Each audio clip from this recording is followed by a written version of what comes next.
live. Hold up. Let me go see if everything is Yep, here we are. Awesome. All right. I got it all in place. Welcome in, everyone. This is our Trans Awareness Week panel that we're going to be having right now. We are with Riot Games in partnership with It Gets Better. My name is Baeginning. I am one of the It Gets Better ambassadors, and I will be here to facilitate the conversation today and join in. For those who don't know, Riot Games and It Gets Better have actually worked together in the past, and they've contributed over $125,000 to support the It Gets Better project and help with LGBTQIA youth. And this is one of our lovely interactions that we're going to be having here, which is really exciting. And we have a couple of panelists here that I'll let introduce themselves, starting with the person over to my camera's right, which is going to be Elliot. Hi, my name is Elliot. I use they, them pronouns. I am 14 years old, and I am a youth voice at the It Gets Better project. And this is Ollie. We were definitely starting off with a bunch of dogs in the conversation there, which was definitely, it set the tone of relaxation, which is what, sometimes we needed here. And then, M, why don't you introduce yourself as one of the rioters? Hi, my name's M. It's just a letter. It's pretty simple. If you know the alphabet, you know my name, you can spell it. It's pretty great like that. My pronouns are they, them, he, him. I work at Riot Games in player support. Awesome. And then last but certainly not least, Valerie. Hi, I'm Valerie. My pronouns are she, her. I work on Riot's creative operations team, so we provide a variety of services to creatives across all of our products. So like artists, audio, writing and editing, video, creative direction. It's like 700 people across all of Riot. So I focus on our internal events initiative for that group. Awesome. This is super cool for me as somebody who, I'm a content creator and working in the space, and for me to be able to interact with a company like Riot, who I've obviously known about for years, and then to be able to have this conversation with us, and in celebration for Trans Awareness Week, it's just, I find it very like heartwarming, and for me to be able to have this sort of interaction and have this time for us to have a space and during this week. And obviously, Elliot, despite your being 14, I would not have even thought that, Youth Voice, so on. I feel like you already have yourself with such composure and such like respect to yourself that it just shows the level of like comfort you have around many of us here, and it's really exciting to have us all together for this conversation. Thank you. Yeah. So I to give a little preface for anybody who's watching right now, we are going to just kind of talk about our maybe ourselves, a little bit of us figuring out ourselves as a part of Trans Awareness Week. I know that I personally only came out within the last 5 years. I say only, that's still relative, but at the same time, there's a lot of people that are still learning, and part of why I personally stream is to help provide that comfort, and to be able to use something like It Gets Better to help provide more comfort, I think is really exciting. So I guess I want to start off with asking the general conversation here. What exactly would Trans Awareness Week mean for you? And like, what is the date of importance? Because I think, if I remember correctly, Sunday is also Trans Day of Remembrance, which is another big one that we have leading into that.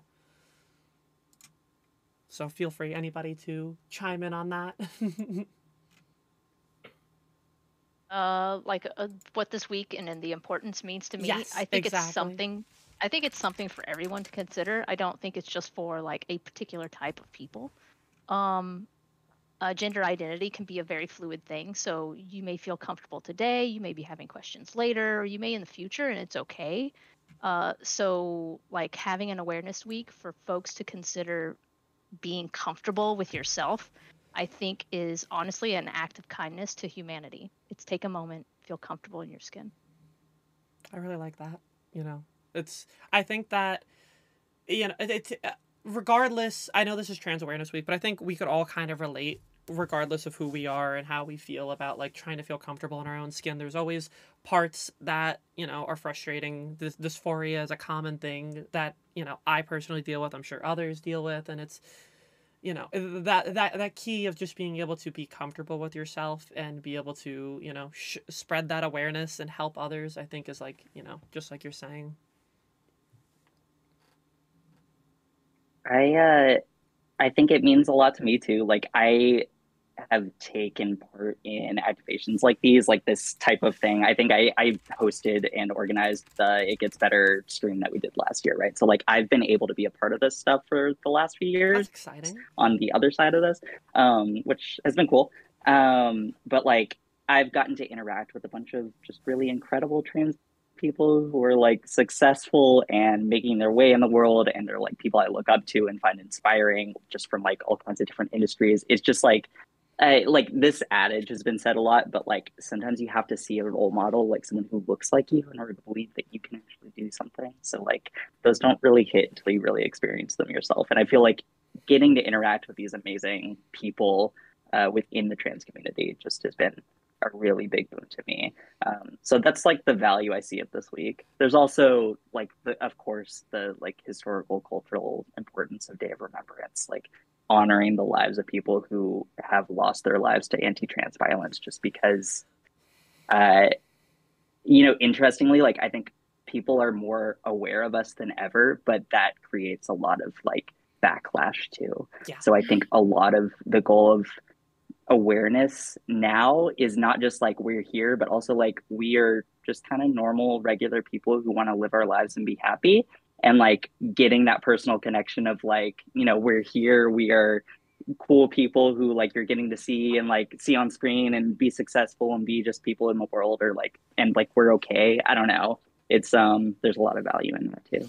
Yeah, I think there were a couple of things that you said there that like I resonated with. Part of like why I want to you know, be this bigger creator in this space is, you know, even beyond the like just, you know, women in a male dominated field, just I want to be able to show again that like, you know, you can be successful, especially because like I like to compete in, you know, esport tournaments, like to commentate. These are very male dominated, very cis male dominated fields, and for me to be able to show others that, you know, you can do this and be that role model, like that's a big part of why I desire to continue to grow and aspire to like help out on all these other things there. So I think that you really like, you know, hit like a point there that I can resonate with. Yeah. Yeah. I agree with what all of you guys said.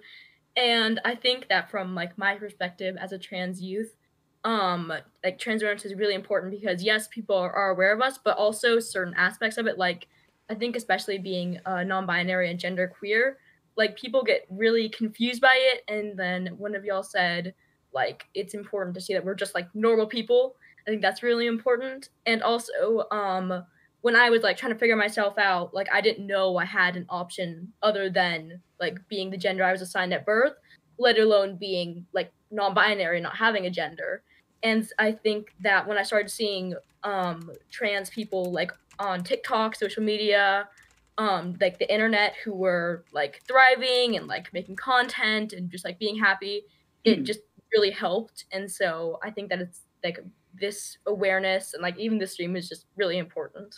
Yeah, I think it's wild when just like, especially for some, a platform like TikTok, for instance, I have seen so many more, like, for me specifically, trans women and just like having their voice and being able to use that platform and just all of this like positive and like, you know, that in itself for me, I've been, you know, creating content for 5 years and I see these people and I just sit there and I'm like, wow, like they make me want to put out more because, you know, that we have such of a, you know, a face now. And you know, while that obviously can be inspiring for, you know, folks like myself, we obviously deal with that little bit of, you know, backlash and everything like that.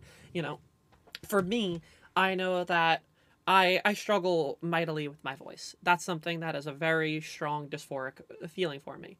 I had I had one TikTok go viral, and the reason it went viral was because I had thousands of people commenting about how annoying my laugh was and how toxic the comment section was toward me as a trans woman.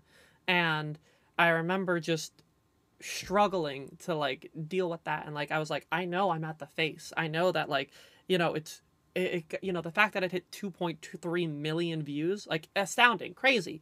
But the fact that most of that came from, like, just like negative, like, I think that's the true, like, summarization of what, like, being at the face of, like, being trans or, being queer in general right now feels like, where you can have these highs, but it's also coming with all of this, like, backlash that we're suffering right now.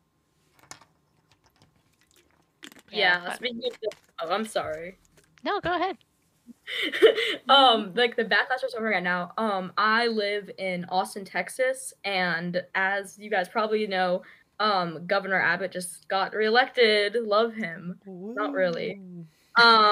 And so right now there's a lot of anti-trans legislation like being passed, being talked about, being like created, and it's really like it's stressful for me. Like I think a bill just got passed a few days ago, saying that schools can make transgender people go to the bathroom that they were assigned at birth, and just other stupid laws like that. I think that Trans Awareness Week is important to like bring awareness to that issue. Like, hey, like this is happening, and like people don't want to talk about it, or they want to talk about it like negatively. And I just think that's important to bring up.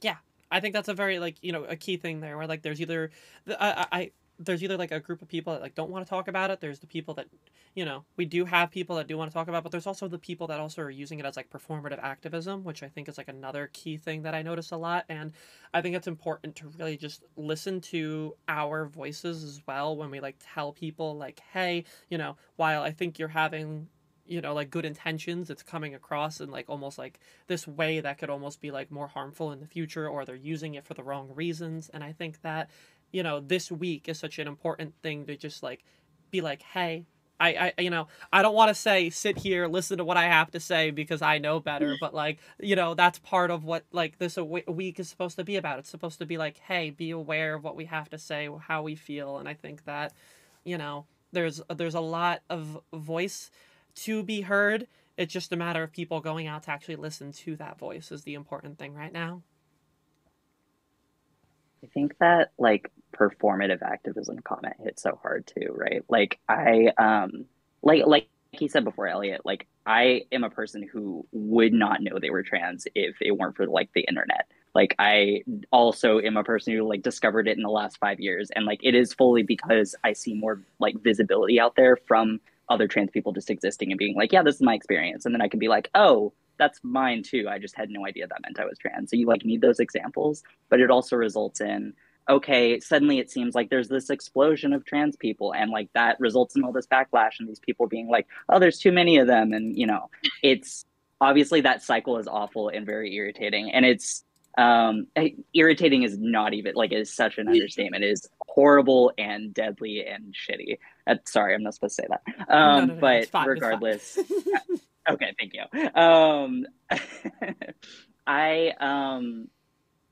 It's very frustrating ultimately, and like the most we can do as individuals is honestly to fight back by just like being ourselves and being very open about being ourselves. Like being here, I don't know, is especially like living in Austin is an act of bravery in itself. Just I don't know, it's a big deal to be a person who can say like, yeah, the laws that Texas is passing are not making me go away.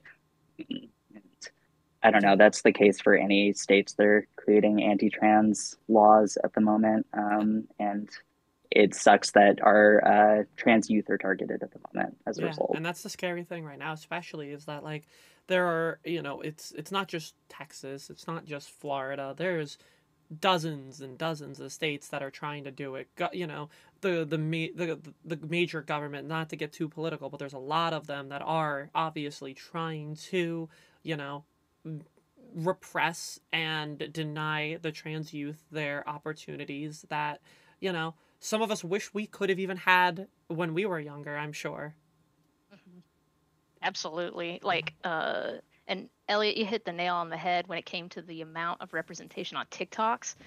Tell you what, like, I stop and think back for myself and I go, wow, what would have happened back in the day with this much going on? It would not, there would be it just didn't exist, and it wasn't a safer place. But to me, this is the face of progress, and also the beauty of the next generation coming up. To me, that's progress. That's seeds that were sown by us, by our elders, and we're seeing progress. And that's what this is. And the legislation that's coming out, that while it is painful, the reason it's coming to light is because we now have representation. We have a seat at the table. And people are reticent to change. It's like, hey, this is a box. I don't know how to treat you. And it confuses some folks. And I think that's why we're encountering what we are. But I do think that ideology is in the throes of death. So we're going to be moving into a more progressive state where people can feel comfortable with themselves and not have to feel a threat to other people's existence by just being themselves. Yeah, I feel like I definitely agree with the sentiment of that. I think we're in the progressive, you know. I feel as though we have a lot of, you know, good direction to have. There's a lot of people trying to deny that direction, and I know that it obviously puts that negative there, but I feel like especially you know, with someone like Elliot, who, you know, you're, again, not, I don't want to keep bringing up your age, but you are the youth. You are like that next generation that's coming up right now. And I think a lot of you are a lot more, you know, I guess more progressively minded to be more accepting and be more like willing. Because, you know, and this is something I was actually going to ask you all after, but I'll talk about it for now. Like, the first time I could have maybe figured something out was when I was 13. Now I'm 26 right now. So imagine what life could have been like 13 years ago. Imagine what life was like for just trans people in general 13 years ago. Like, you know, it's one of those things where I look back and I think, oh, what, you know, what it's, I wish that I could have been, you know, I wish I could have come out when I was 13 and had that first like sentiment there. But at the same time, like, again, their times have changed for the better.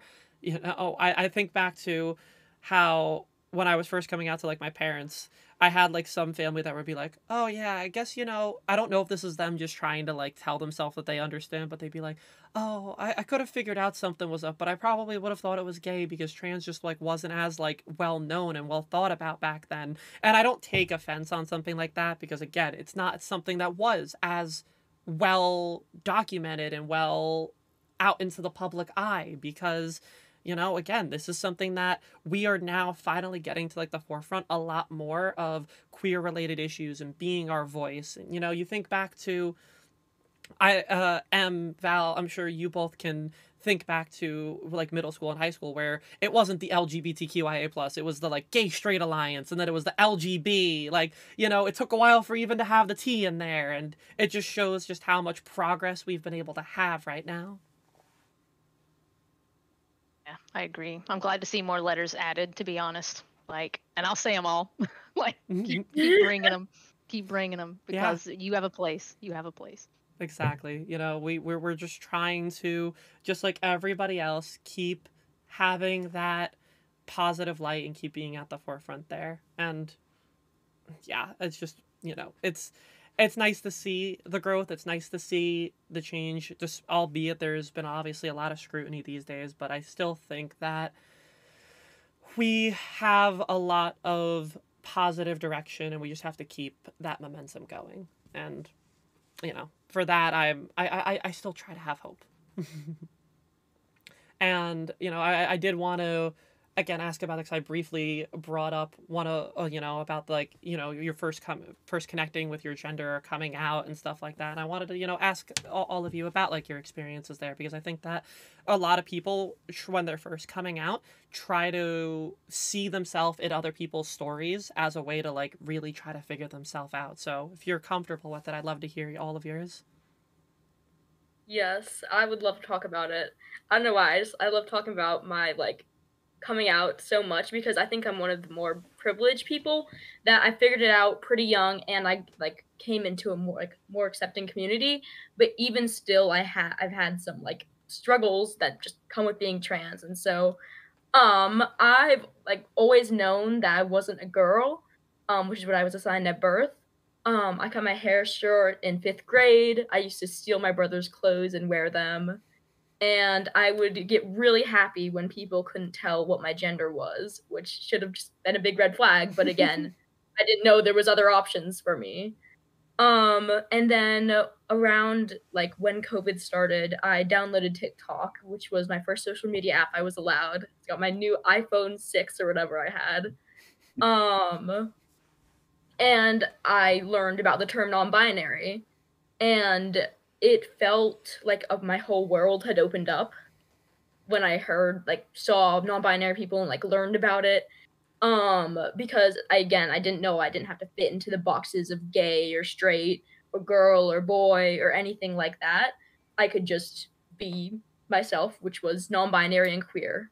And it felt really empowering to have a term to describe my gender identity, like describe how I was feeling, like not a girl, not a boy, like not a third gender, just non-binary.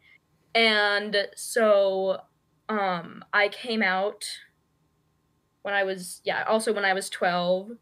And everyone kind of already knew that I wasn't straight, but the gender identity thing kind of came as a shock, because most people were just guessing I was gonna have a tomboy phase and grow out of it, or at the very most, like be a trans dude. And I've been told that non-binary is like a stepping stone gender and like it's just a phase, like I'm either gonna be a boy or a girl, but no. And I came out to my friends who were really supportive, and I came out to my parents who are amazing now, but they were a little bit confused at first because non-binary was a new term for them. So but my mom actually bought a book about like raising your non-binary child or something like that, Aw, which is really I sweet. love that. Yeah, it was really sweet. And so we did have some struggles with the pronouns and the name change, but we got there. And now my parents come to trans rights protests with me, which is really awesome. I love them. That's amazing growth to hear. Yeah, no, and even my grandparents, like when I first came out, they sent me a letter from the church saying you cannot be transgender. But now they're giving it their best effort. I used to be really mad at them because they would misgender, dead name, and just disregard my identity completely because they're old people. Mm-hmm. And I took a step back and realized, like, hey, they didn't disown me. I still have grandparents who love me, and they're trying their best. And so I've been trying to like rebuild my relationship with them. I think they're probably coming over for Thanksgiving in a few days, actually. Oh. So it's like it's important to note like people can change. I'm definitely one of the more fortunate people with an accepting environment, community, family. But that is not to say that everyone has been amazing. Just the other day, I was walking down the street from at my school, and a group of teenage boys speeds by in a truck yelling at me, "Are you a boy or are you a girl?" And they like start laughing and they just like speed off. And I'm gonna be honest, it was scary, obviously, but it was because I thought they were gonna like hit me with their car. Mm-hmm. But it was also kind of funny because is that really the best insult you could come up with? Like it's like they couldn't tell what slur to call me, so they just like said that. And I came out as queer and non-binary in 7th grade, which led to an ongoing battle with depression and dysphoria. Like I wasn't able to get a chest binder for a long time because my parents thought that it was dangerous, which not if you do it right. But it also led to me being an activist for my community and trying to make my school a safer place for other trans youth. And today was actually Rainbow Day at our school, which is one of the reasons why I'm wearing rainbow. And it was really cute to see all the little middle schoolers wearing their pride flags. And I was like, yeah. That's exciting, though, especially because you probably feel like at this point, like, you know, I know it's hard to give yourself that, like, ego boost, but you're probably sitting there like, you're probably that face of that change. You're probably helping create a huge part of why there's so many people that are like that. And I think that, you know, just hearing all of that, you know, you probably deserve a lot of credit for how your community is right now. Thank you. Yeah, I'd love to hear y'all's coming out stories. I feel like I talked a lot. No, you're fine. Very important. Like, yeah, no, not at all. Sure, I can go. I think it's worth saying too, like, that is very much like a thing that comes up when you talk about non-binary identity as well. This idea that it's like a stepping stone. I can say like I use she, her pronouns. I am fine with terms like girl, but like I would also very much say that like being non-binary is a core part of my identity, and I wouldn't feel as comfortable in my identity without that understanding of like the like spectrum of gender isn't even accurate, just like the the weird mess that gender is and gender identity is. Like it took me a long time to really be comfortable with that. I will say, yeah, like I said, I've only really figured all of this out in the last 5 years. So like 2017, when I had like just turned 23, was when it really hit me. And like I believed I was a gay man for a long time. I admittedly had some kind of like gender hangups, I guess. But you can like compartmentalize those and be like, oh, that's just whatever, it's a thing. It doesn't matter. It's not me. But like, yeah, it was nothing I had ever like sat down and really questioned, which is surprising in retrospect. But yeah, I just didn't have those examples. I think for most people, they don't necessarily have that like eureka moment where it's like, oh, like they just suddenly realize everything. But I did. It was literally like just me browsing Reddit, like browsing like the meme like shitpost trans subreddit, and then my egg just kind of like cracked all at once. And I remember like sitting there looking at it and getting really hot and sweaty and being like, wait, I relate way too hard to these. Oh my God.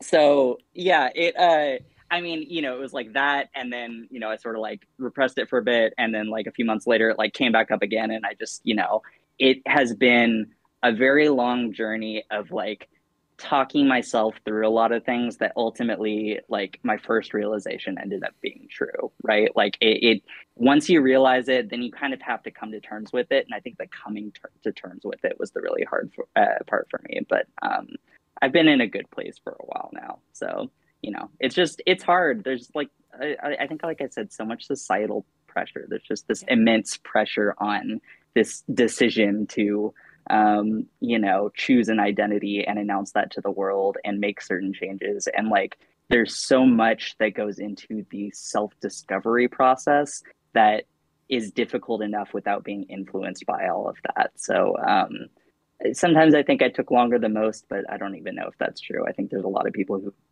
struggle with this stuff because it's hard. And yeah, I just, by finally getting to a place where I was like accepting it and loving it and now feel really good about being trans, like it just took a long time. But yeah.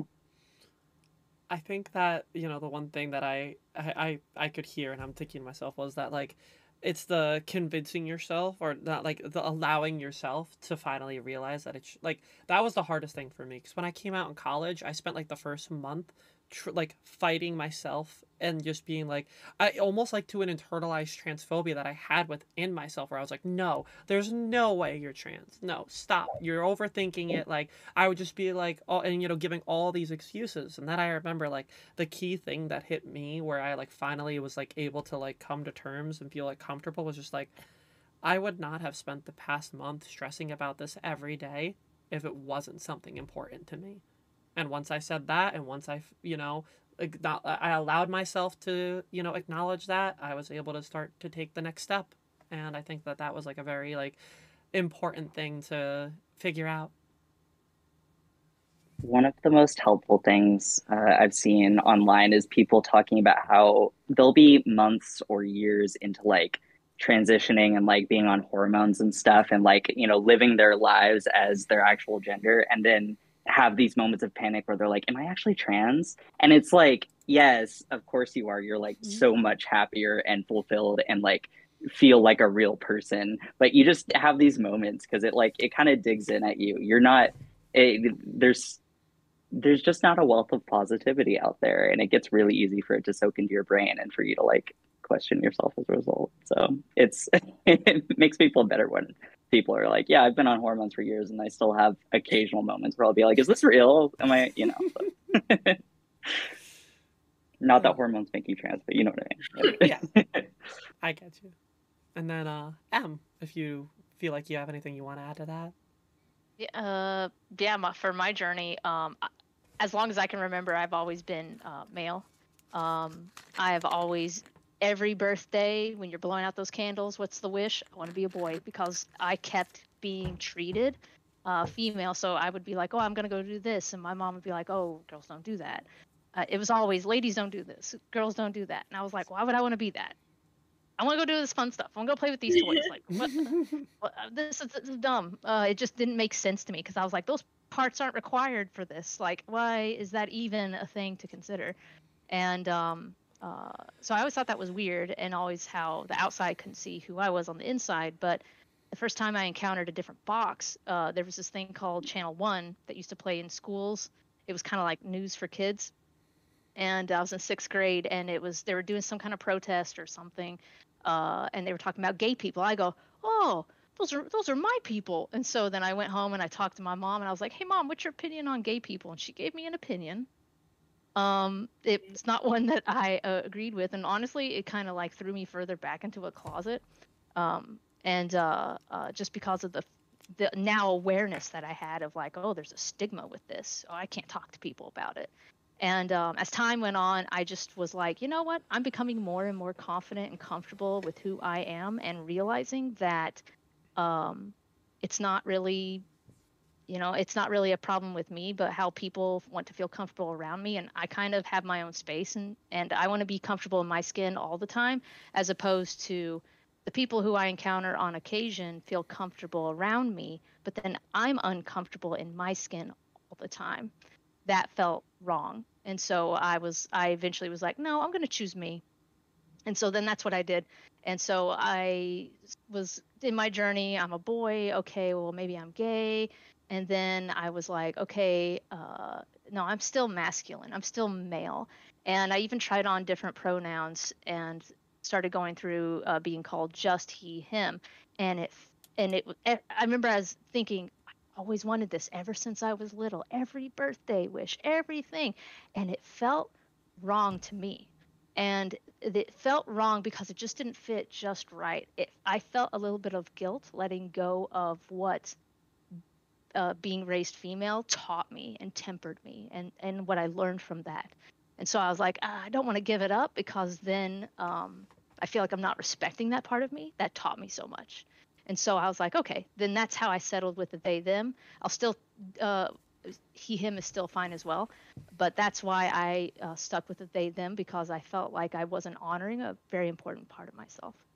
I think that's really, like, something that I'm sure there's a lot of non-binary folk can, I can't speak for myself, but I feel like that's something that, is very, near and dear to some people's hearts. I can already see it in the chat from actually one of my mods who is saying how they relate to something that everything you just said right there. And I think it takes a lot of like introspection in yourself. I think that's the word I'm trying to use there. But like, just like self-reflection to be able to like figure all of this out. And, we all have our deep internal monologues on the direction of where we're going and how we're feeling, and how there's something, I don't know about any of you. I remember when I was coming out, I could look back to, I was like, all right, so remember that one party that I was at when I was 10, and I'm sitting here like, yeah, there's a reason I wasn't comfortable here. Yeah, I go through all of those like memories in my head, and I'm like, okay, connect the dot, connect the dot, connect the dot. Same. Slumber parties for me, all the girl slumber parties. Yeah, I talk about how it's a very weird thing for me to think back on. I swam competitively in all 4 years of my high school. I wasn't out until college. So, very interesting dynamic to look back upon and be like, I wonder why I wasn't comfortable getting changed in front of everyone else. Yeah, it's like, should I be here? I wonder why I went to into the bathroom stalls for 2 years changing instead of being in front of everybody. When I first cut my hair, I was so excited because I got to I thought I looked exactly like my brother. And then on the first day of school, I took his clothes, and then this is how we showed up to our first day of 5th grade. Oh my god, it's the best quality. Yeah, you can't tell the difference between you both. Like, my hair was like pushed to the side, but whenever I had my little bowl cut era, you really could not tell the difference. No, not at all. So, you know, obviously we're all at different ages and walks of life from how it is. So I guess like the question is like, what kind of obstacles did you have to deal with like coming out? I know we kind of briefly were touching over that throughout it, but I think, you know, for me, I think like the hardest one was honestly like myself. I think, you know, for me, the biggest obstacle, I came out to a couple of friends in college and they were super sweet and they were like, hey, you know, what can we do and everything like that.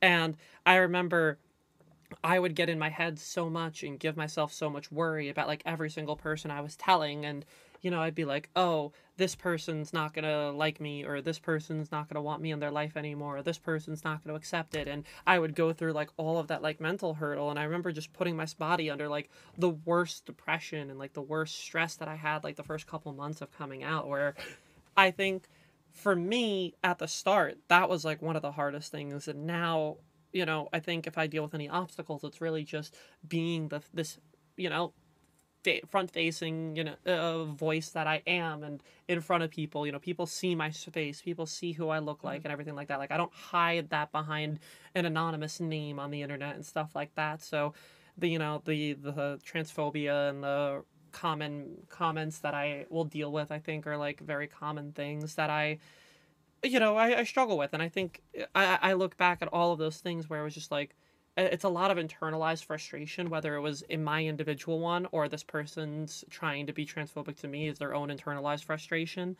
And, you know, it's one thing for myself to work on myself and understand myself. I think it's another thing to, you know, for all those people out there that are just choosing to be outright negative about, you know, my life and stuff like that, then I think the biggest thing is for me, it's understanding that when I deal with transphobia, I almost use it as like a power move for me these days, where it's like, if you are going to come out of your way to be, you know, transphobic or, you know, a dingus to me and everything like that, then I'm like, that's because you are seeing the happiness that I am at right now. You are seeing where I feel and how I'm doing, and you want me to feel down to your level, and you don't want to try to work up to where I am. And that's what I have to try to remind myself. Did you just say dingus? Yes. Okay. Cool. You know, again, I kept it PG. Love that. I think we need to bring that back. I use dingus a lot. You can ask anybody who watches me. I love using dingus. It's a great word. Okay. I think that a lot of my struggles, I didn't have too much struggle coming out. Coming out to my grandparents was really hard because we had been really close before, and my grandma had always wanted me to be this like girl. Like she was always like, oh, you need to grow your hair out, you need to wear makeup, like you need to wear skirts. I hated wearing skirts and dresses, but I finally like just got comfortable wearing them again because they're cool. And then when I came out, they said things like, you're always going to be a girl, like this is not the way God made you. They gave me that letter from the church, like explaining in detail why being transgender is wrong, that me and my mother burned in the fireplace later that night. Yes. Yeah. And it was just really hard to hear because I made like a little PowerPoint for them, trying to explain to them what non-binary was, because I knew that they weren't going to get it, but I really wanted them to. And it was just really hard, like, facing that rejection from people who I thought were, like, at least going to try to be okay with it. But again, we're, like, healing our relationship. That this was in 2020, I think, but that was really hard to deal with at first. And I think that telling other people was kind of hard for me just because I didn't want to inconvenience them. Because I was like, oh, yeah, no, you can still call me by my dead name. Like, you don't have to change. Just, like, be aware of this. And I finally got up. I finally changed my name on Zoom because this was during the pandemic Zoom school for me. And I think the other biggest thing is because I don't experience too much in-person transphobia because one, I don't get out much, and again, I have a really accepting community for my school. I think especially I'm in like really small school, so the thing I was saying earlier is I don't have anything to pass as, like, because you can't really pass as non-binary, and like the whole idea of passing, I think, is kind of like stupid. Old school rhetoric. you just shouldn't need to pass as anything. Like, that's not the goal, to look like a cis person. But even if I like that disregarded, I don't have anything to pass as. Like, I can't really pass as a boy or a girl. I do pass as a girl, actually, but so that just leads to it led to a lot of misgendering when I was in 8th grade. Because I was kind of like trying to grow my hair out, and for people who I'd been out to for years just kept messing up, and it just felt like it like chipped away at me every time it happened, because it was happening almost every day. I was having to correct people. I've done presentations at my school on they them pronouns, and like basically begging people to like acknowledge that I'm not a girl, and it just didn't happen. And it just like chipped away at me until I started like hating myself for it. And I think that's gone a lot better this year. And I like don't love saying this, but I think it might be because I like cut my hair. So people because people really associate like hair to gender. And I miss my long hair. Like, I wish I had it again. But people have been better about this year. But I know that last year that was really hard. Yeah, I sit there, and obviously not again to the they them aspect, but I know that I have a lot of friends that I spent between, like ages of like 13 to pretty much when I graduated college, and I spent a lot of time with them, and they were some of the people who took the longest to get my name right, get my pronouns right, and all of that stuff. And I remember just dealing with the frustration of them like constantly struggling and constantly not like getting it right, and it would eat away and it would chip away, and it would just like you said, it just you keep trying and keep trying, and there's only so much that we as humans can take before like it starts to like eat away at us even more. And I think we shouldn't have to be as strong as we have to be, but I feel like for how much we deal with at times, we almost are like, for me at least, when it comes to being like the face that I am, I feel like I have to just keep putting up this like tough exterior of not letting this kind of stuff get to you, because the last thing I want to do is show that I'm like breaking from it, even though that is a real thing. Someone in chat just said, "Thanks, y'all. It's good to know that we're not alone." And I think that's really sweet, because I have it pulled up on my phone. So we see you, person in chat. You are not alone. I love it. Yeah. What about Em or Valerie? You have anything you want to add to that? I'll add on to what I've had like 3 big buckets when it comes to obstacles that I've had to navigate. The first one kind of ties into something that you said, Elliot, about your hair. And it has to do with navigating people's cognitive biases. So like if people see me, they're like male. And then I open my mouth, they're like female. Yeah. It's just like, you watch it on their face. Like people will be like, "Hey buddy, you got a light? Hey buddy, you got any change or something?" And if I say like yes or no, they're like, "Oh," and they get so uncomfortable. I actually had a police officer pull me over once. I was speeding, so I deserved to be pulled over. He rolls up on me, and this is before I transitioned and everything, but rolls up on me and he goes, "Sir, do you know how fast you were going?" And then I turned and I just looked at him, and he goes, "Ma'am, I'm sorry." And he got his car and left. I was like, maybe he'll come back, and he never did. But good for you. Yeah, good for me. And then like I used to have long hair. Then when I cut it instantly, even at work, I worked at another game company. We were talking about some policy stuff. We've been discussing this policy stuff for about 5 months. And they would just talk over me. They wouldn't listen to me. And then I cut my hair short. If this wasn't intentional, I just was like sick of short hair at that point, or long hair. I was like, we'll do short hair. And then I was in one of those meetings again, and we were talking. And then I started to talk up and bring up the same points I've been bringing up for the last 5 months, and they stopped. They stopped and listened to me. And I even stopped and was like looking around, trying to read their faces, like maybe someone talked to them or something. No, they genuinely were like, "Oh, what do you have to say?" And I was like, all I did was cut my hair. But navigating those cognitive biases has been quite the adventure. The other one was not letting other people's uncomfortableness impact my own comfortableness. So highly invest in yourself. You're worth it. If people are uncomfortable because you happen to be around, that's a moment in their day. It's not their entire life like it is with you. And then the other one was dealing with another coming out anxiety, right? There's a quote from Dragon Age 2, which is about that has to do with change, and it says that's what happens when you try to change things. Things change. You can't always control how.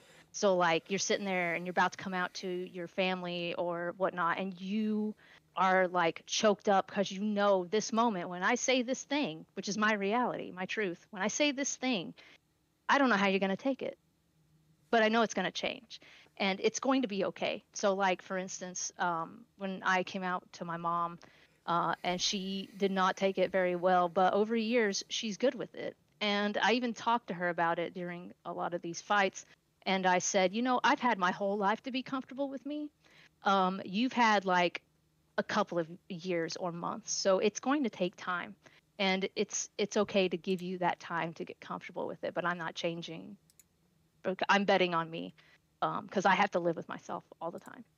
So those are the three big buckets that I've encountered as I've in my journey. I'm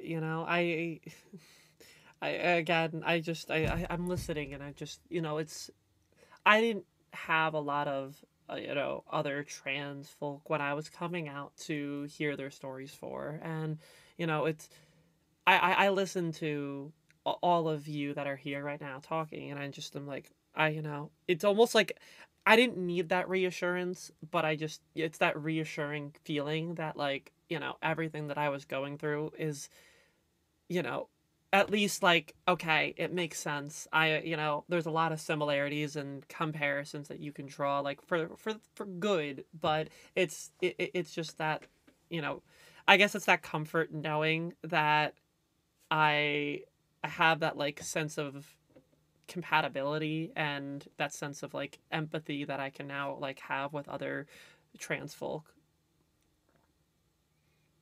And then Valerie, sorry, I don't want to assume you're okay with Val, but if there's anything you wanted to say. I appreciate that. I am totally okay with Val. It's funny because everyone everyone does that where they'll be like, "Hey Val, oh wait, are you okay with that?" I just don't, this is a new relationship here. I don't want to overstep. Yeah. Not everyone likes nicknames. Totally get it. It's just funny. Yeah, I'd be happy to talk about it. So I feel like I would want to talk about like personal obstacles. And honestly, that's because like I am tremendously lucky when it comes to like the people I'm around and like how quickly people were able to change. Like I like super, super lucky. I came out while I was at Riot. My workplace has been incredible. Like people got the name, got the pronouns super easily. I like pretty much never get misgendered here, which is, I mean, amazing. It's like huge. And my friend groups got it really quickly. It's not like I don't deal with misgendering out in the world. It happens, but like I just feel like the people I'm lucky enough to be surrounded by people who get it and are really cool and really quick, and that just helps so much. Even my family, who like I waited so long to tell. Like I only told them last year after being like transitioning for at least 4 years by that point, right? And like a lot of my worry, it was, it's just personal anxiety, but a lot of it was like, a lot of them are from the South. I know they're conservative, at least in some aspects. There was just a fear of it, and I shy away from like not controversy, but confrontation. Thank you. I shy away from confrontation. I think that's something we can all relate to. Totally, yes. I just hate it, and I hate it with people I know. And I took so long that like finally my grandma reached out to me, and she was like, "Hey, are you transitioning? Because like in all your photos that you put on Instagram, like you look way more femme." Like they had taken the time to get okay with it in all this time where I thought I was like fully like they had no idea. Eventually I was gonna have to tell them. It was so like I took so long that they got okay with it. But like point being, I'm super fortunate. I don't think most people have that experience. And like I live in LA. I could get hormones really quickly, but like internally, I had a really long-term, like, difficult struggle with it. And a lot of trans people, like, I think, like, once they realize this for themselves and can accept it, like, I think they can move quickly. And I don't know if it was my anxiety or like my non-binary gender or whatever, but it took me a long time to get there. And I think, like, I put a lot of pressure on myself because there is already this sense of like what you're doing is a big change in your life. There is the potential for regret. There's the potential for it to be like super permanent or whatever. And that, of course, is the talking points that get pushed out by TERFs and conservatives and all these people who like don't want you to do it. And they want to make you like trans people look like the villains. And so like on top of society putting that, and like I already gave myself enough anxiety around those things, basically, without everyone else also telling me that, whether they knew it or not, implicitly telling me that. And so it just took me a really long time to get to that place where, as my therapist described it, I was like kind of straddling the doorway for a long time, and I had to really like push through that doorway. Like the obstacles were internal, and so much of it was just a difficulty and unwillingness to sort of make the jump, in the sense of like coming out and socially transitioning. And I think now that I've done that, I've been able to really find myself and like be myself in a way that I just never could before. And I don't know if anyone listening relates to this at all. Just know that I understand. It took me months or even years of therapy and figuring this out for myself and a lot of identity confusion. But like, what I needed ultimately was to just try, like dive into the thing that seems most difficult and see if it works for you.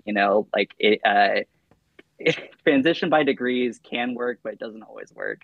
And sometimes you just need to like push yourself into a space that feels really uncomfortable because that's how you grow. I don't know. That's the self-discovery part. That's my obstacles. I definitely relate to the like. Sorry. No, you're good. Go ahead. Like having to push yourself part. Like I think I mentioned this earlier.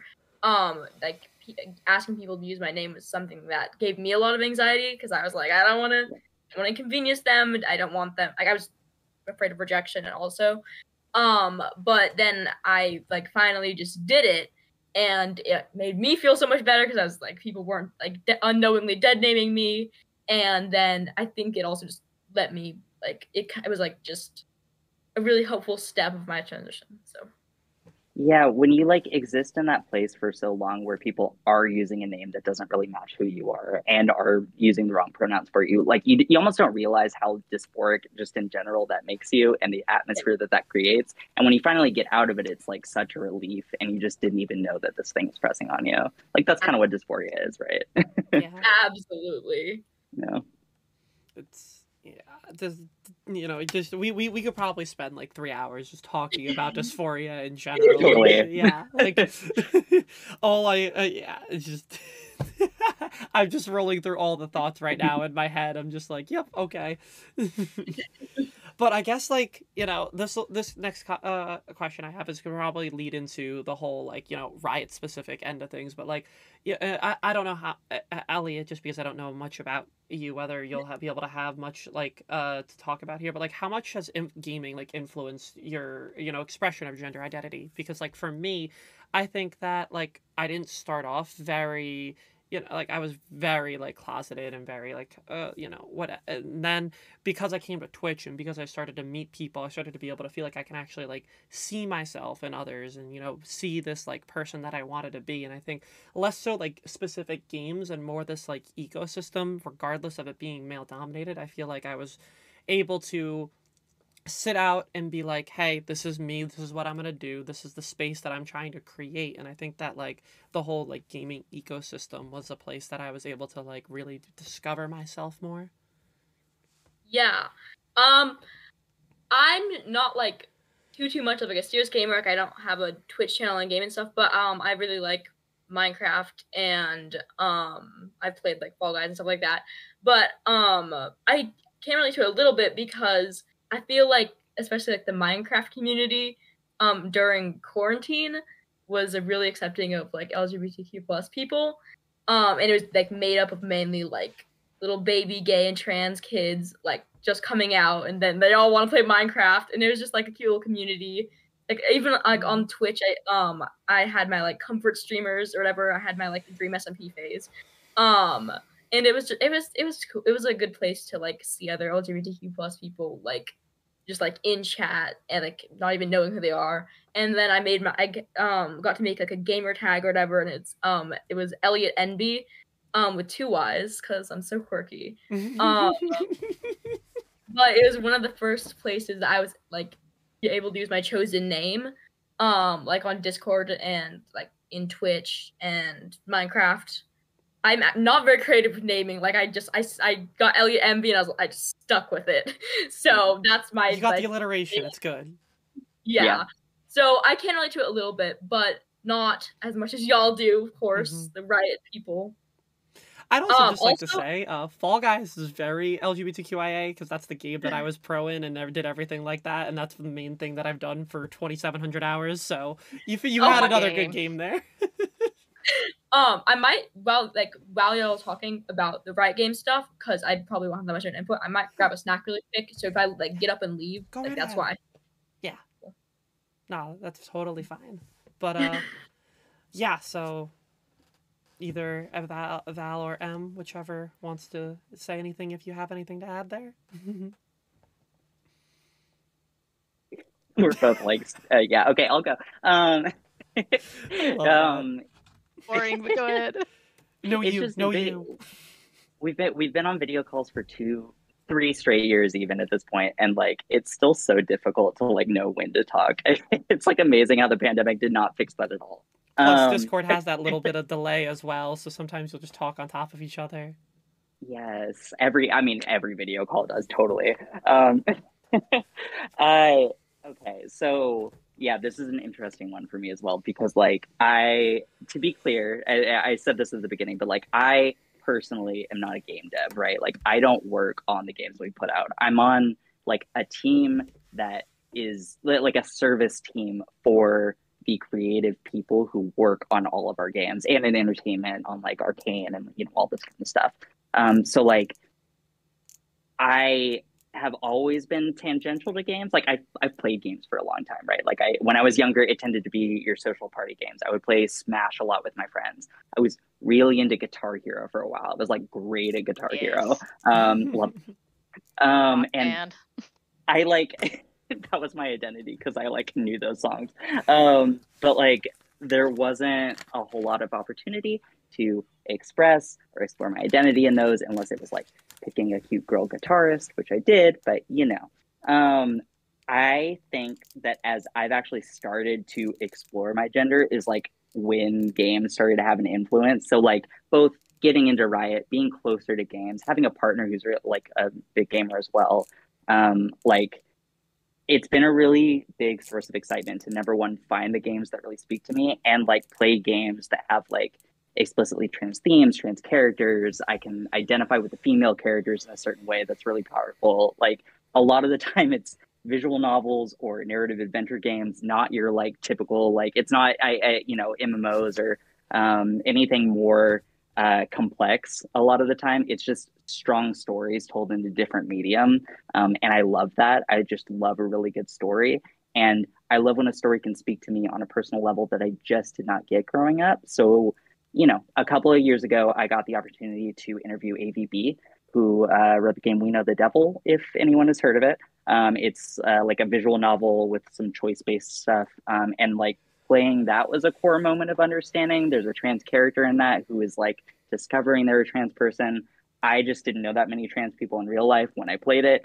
It was a big deal to me. It was just like I played it in preparation to interview AV, and then like it just spoke to me in a way I had never seen in games before. It was just a strong story where you could feel so much more invested because of this opportunity.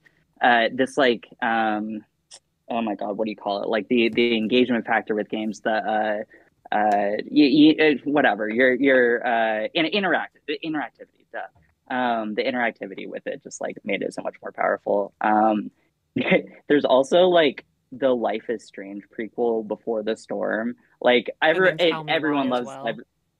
Tell Me Why as well. Oh my God, I Yes. love Tell Me Why. I actually interviewed the voice actor last year for the trans character in that game. I love that. Um, I was oh, a it's so consultant good. on that game. And that's amazing. That's incredible. It was so good. It was a great representation. Yeah. I 100%. underrated in my opinion. Um, but yeah, like specifically the Before the Storm like prequel to Life is Strange. Like everyone loves those characters and everyone loves Chloe. Every queer person loves Chloe, obviously. But like that you just have a decision to like make Chloe and her like girlfriend Rachel kiss at one point, and I made that happen, and I like sobbed uncontrollably. Like I was not a crier for a long time, and for whatever reason, just that small little decision where like I feel like I'm making this happen. It feels close to me and powerful and nostalgic in this way I never got growing up. It's just like all of these things hit me, and I was like, oh shit.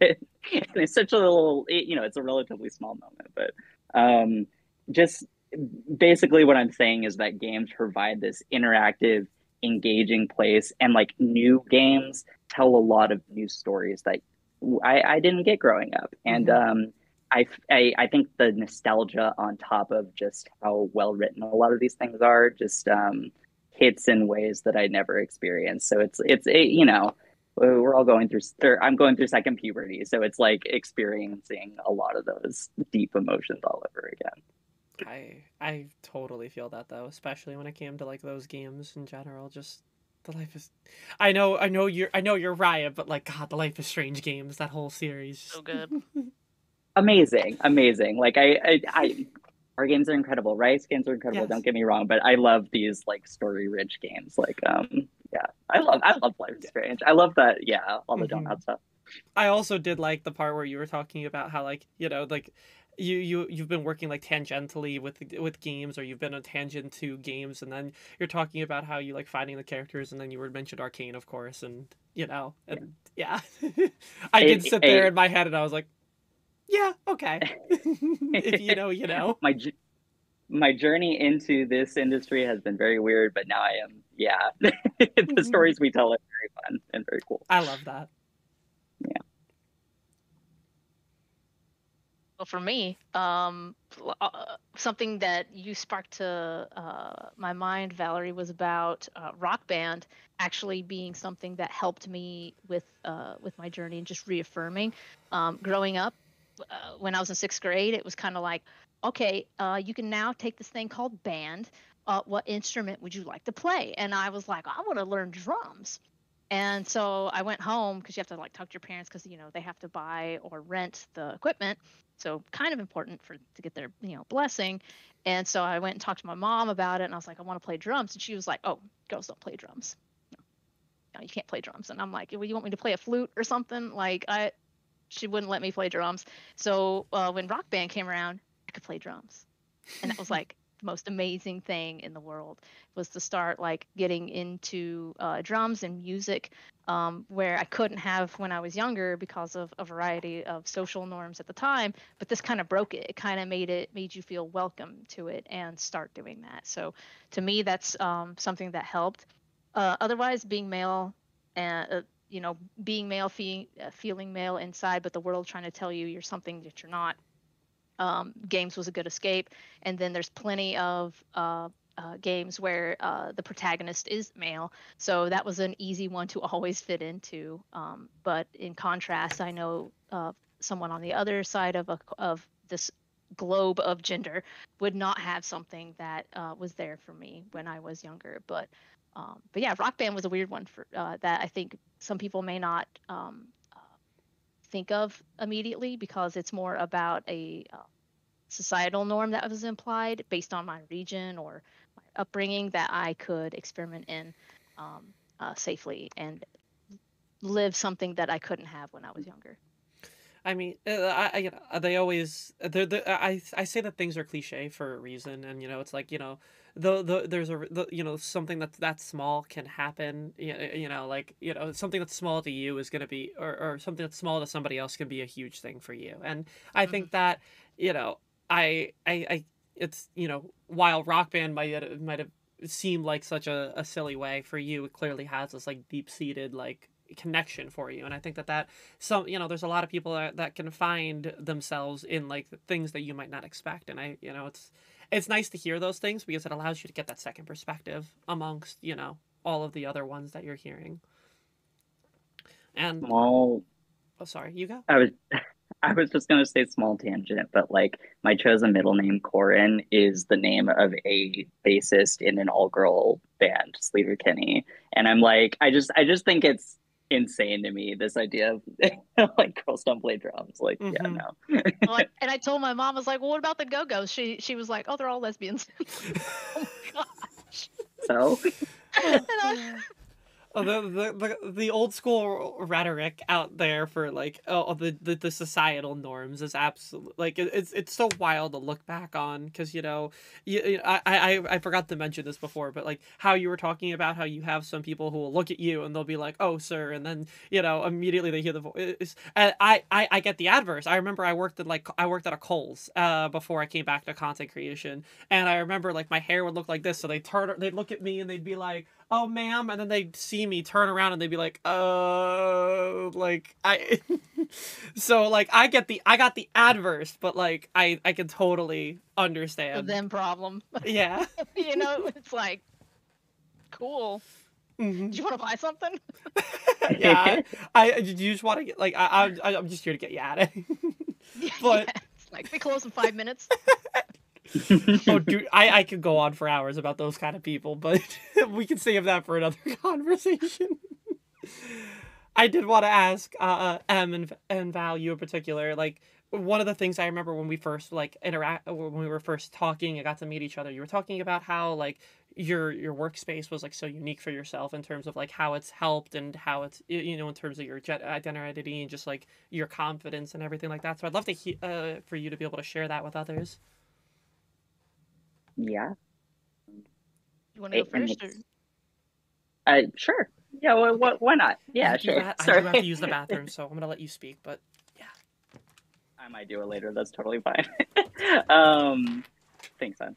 I am extremely fortunate. I work on a team that is almost all women, which is like it's a rarity in tech. It's not a common thing. Baeginning was talking about it earlier, but like, yeah, it is a very white cis male dominated space.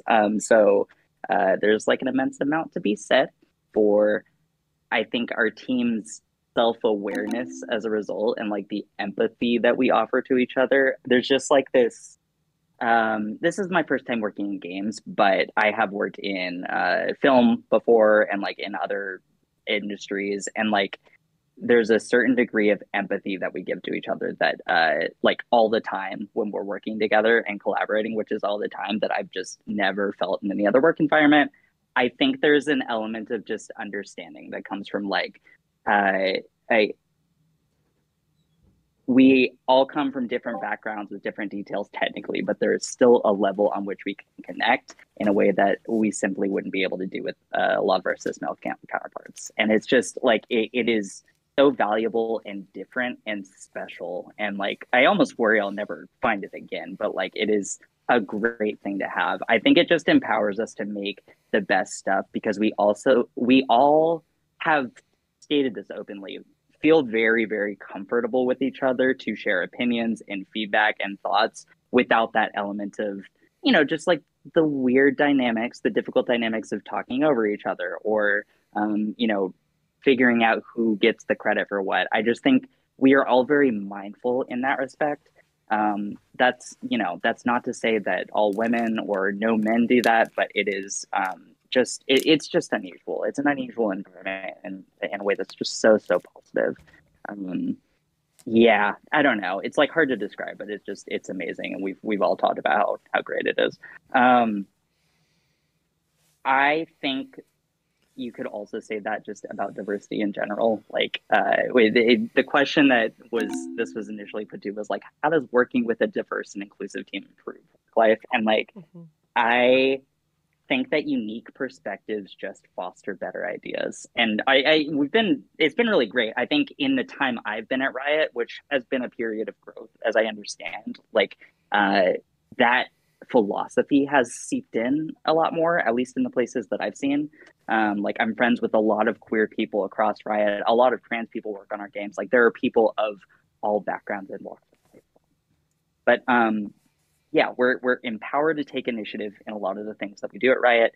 If we want to do stuff that incorporates diversity and inclusion in some meaningful way, we tend to have to be the drivers of that.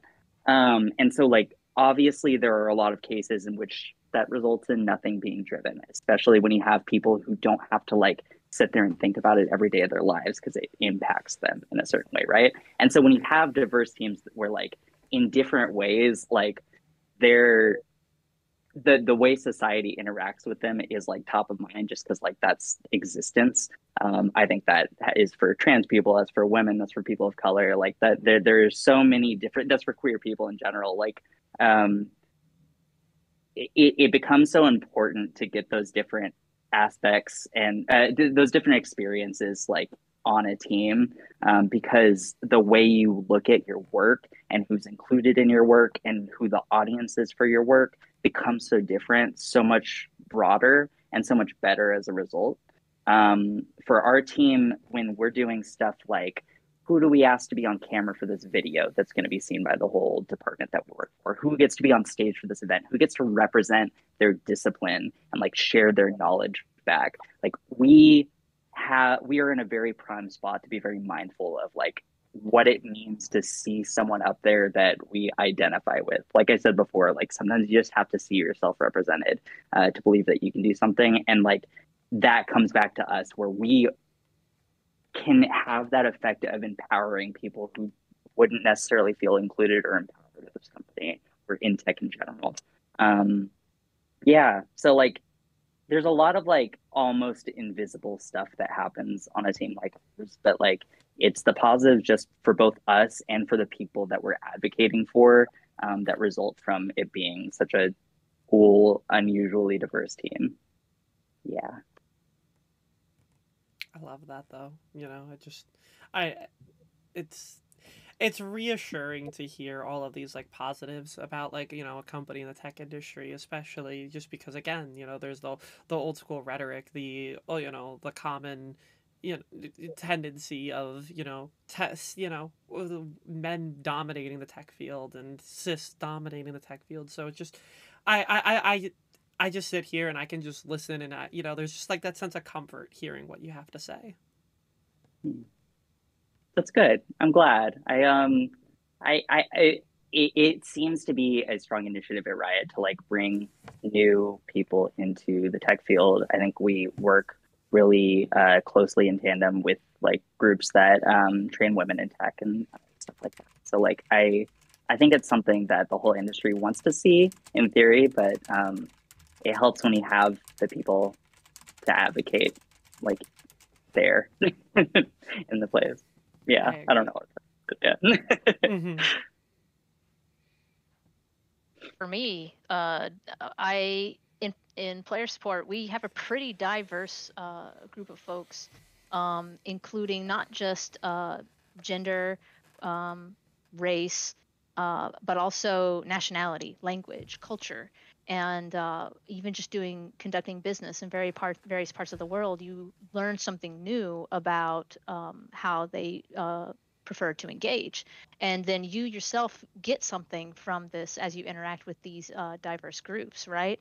I found that to be enlightening, and I love it because you're learning so much new stuff that's like, oh, that's how this is how we engage in Korea in business conversations. Oh, LATAM prefers to speak on this level, and broach a conversation with some lightheartedness at first. And so like you get all these different varying perspectives, and it just helps you get better for that holistically. For me, it becomes about being an advocate for those different aspects of the world, those different peoples, cultures. You can help advocate for it. And I treat it from an angle of these people may not know this, so I'll share this information with them. And that helps create the more diverse place. But also in working with these teams, you can kind of connect with folks, and having that diversity kind of breaks the monotony, and it becomes a bit more comfortable at least for me, because we all are so different. We have to kind of learn about each other, and we accept that as we go. And it's been comforting to do that, but also like connecting with other trans folk at work as well, because we can help advocate when pronouns go awry and people say the wrong ones. You can kind of back channel or help reinforce in the moment for that person and not make them feel like they have to own that every time it happens, right? It's like, oh, okay, just maybe this person doesn't know, quick little correction, and move forward. So that's kind of been my experience.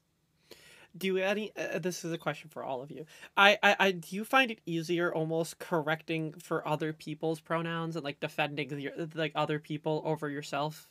Because I just Yes. yes, I sit there and Yeah. you know, you were just talking about that, and I was just like, oh my god, like I struggle so much internally with like trying to correct for myself and hoping that somebody else is just gonna stand up for me. Meanwhile, like I come to bat, I'm like I'm coming ready to swing for my friends whose pronouns are getting messed up. I'm immediately like no hesitation. I'm like, no, they're they them. Thank you very much. Exactly. Yeah, I hate that that's the case, but it is. Like, it is important and valuable as a skill to like be able to advocate for yourself. I stand by that, but I have a really tough time with it too. Yeah, it's like if I get misgendered, I am probably just going to grin and bear it. But if I hear someone else mess up, I am immediately going to correct them. Yeah. It's, I don't know. It's We such look a- out for each other, and I think that's what's valuable about the Yeah. community. It's just you know, it's one of those things that I look back and I'm like, it's so interesting that we all like the you know the same way for that reason where we're just yeah. But I guess like the next question in terms of you know with your work at Riot Games is how is it you know just how has Riot Games empowered you as a queer creator?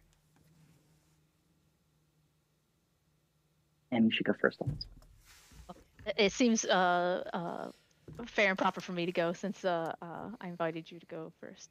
I keep going first too, so yeah. For me, it's about advocating for policies. I've done this at a variety of game companies that I've worked at, also here at Riot, and advocating for certain aspects and flexibility, freedom of choice, empowering players on stuff, and trying to make it what's best for them, right? And that means also getting to know them, sitting, listening, intaking all these different perspectives about ways people feel about stuff, and being mindful of that as you write some policies and do no harm. Also, rewriting our documentation. We have a lot of internal documentation that is gendered, and about breaking away from that. But, so that way we can have some non-gendered documentation, so it's easier for folks to read and anyone can fit in those. And then inviting people to challenge their own perspectives. That has been it can be confrontational, and I'm okay with I'm one of the people that are kind of okay with confrontation because there's much to learn in confrontation, right? I guess it's more of a discussion, right? A conversation. And having people, well, you know, why do you think about it this way? So kind of pull that out. They may not freely give that because they keep it here, but the moment that they can offer that and we can all kind of look at it together, we can point some stuff out and rearrange our thoughts and philosophies on stuff and make sure we're coming out with a better product. So that's kind of like been a fun thing to do, is having the opportunity and people being very open. Writers are very open about that. They're very willing to talk and give you time and have conversations. So that way we can do what's best for the player. I love that, and you know what I know one of the things that I heard from you was talking about like that confrontation. I think people are too afraid of the connotation behind that word these days, and I feel like we need to have like their confrontation can be good, and sometimes we need that in order to you know take that next step forward and be able to you know figure out what's the best option going forward. I feel like we are too this is just goes in general. I feel like we're just like too hesitant to bring up these things that are bothering us or, you know, something direct, especially when it comes to like people that we already are like close with. We don't want to do anything to jeopardize that relationship. But I think that like that confrontation is such like for better or worse, it's that word that you know has that connotation, but it's such an important thing to have for us to be able to like, you know, work regardless of like the field that we're in. Yeah, and important to that is setting up the pre-work to ensure people feels it's safe.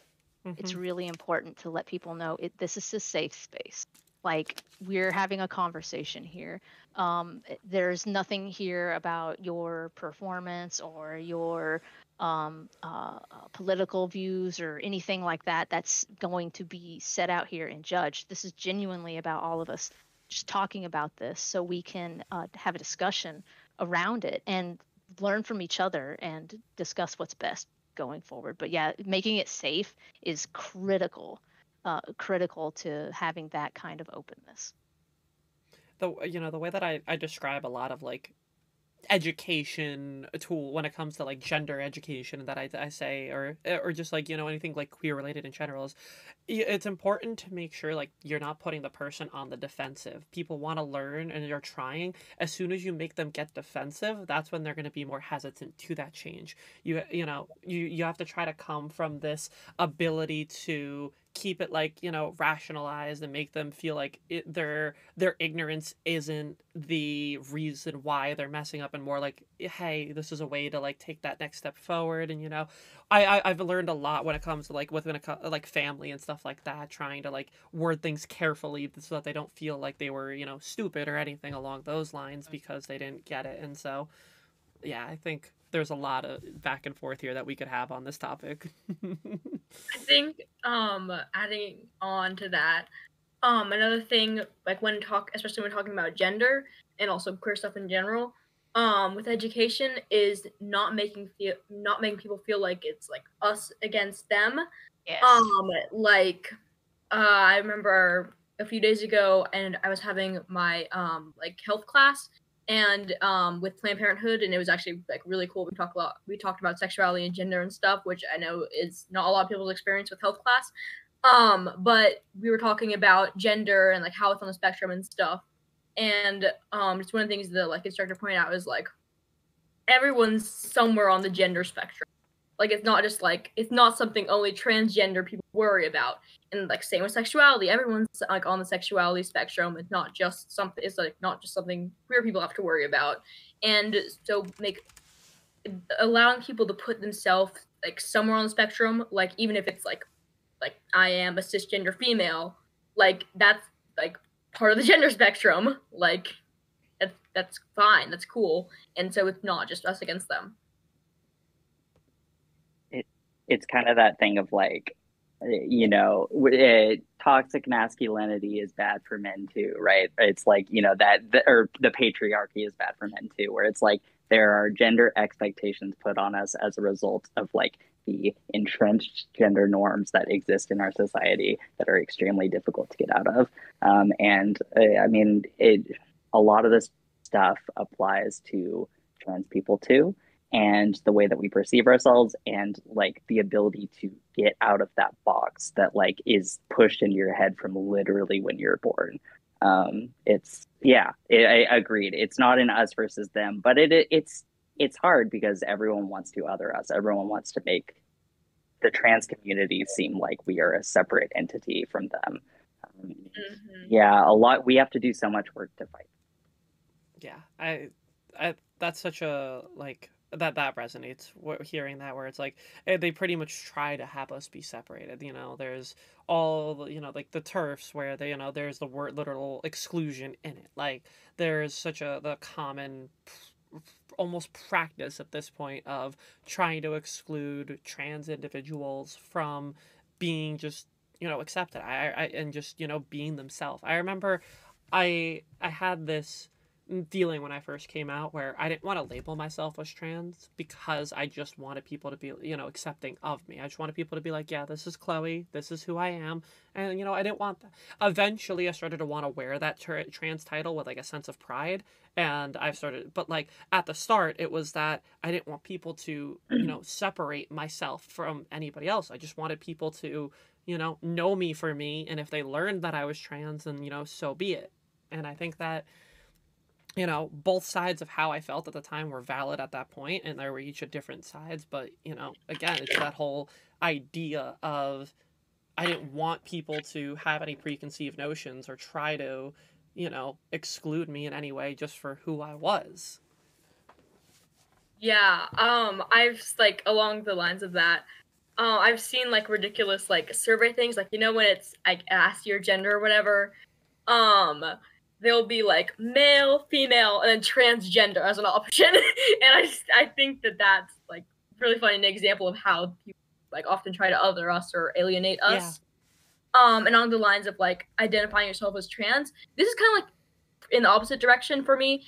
But like I'm non-binary, but a lot of like people in the queer community don't acknowledge I'm also transgender. Like the thing with being non-binary is that it's a like, really big spectrum. Like gender queer, gender fluid, like all of that stuff is all like somewhere along the lines of non-binary. And some non-binary people choose to identify as trans, like I do, because I see trans as like just being something else than what you were assigned at birth, like according to your gender. And I like went through my transitioning process, and it's totally valid if you like don't decide to use the label as trans, or if you do, like you're still like non-binary either way. But I feel like some people don't really understand that you can be trans as well as being non-binary. Like we're not cis. Like that doesn't make sense at all. I just feel like people need to understand that. And it's like because I've been told that by like people in like the queer community, and it just confused me. It's like, are you trying to invalidate my trans identity because I'm not a trans binary person? Like on the like trans man or trans woman, like that's confusing. But yeah. No, I think that was still an important voice to share. Yeah. Totally.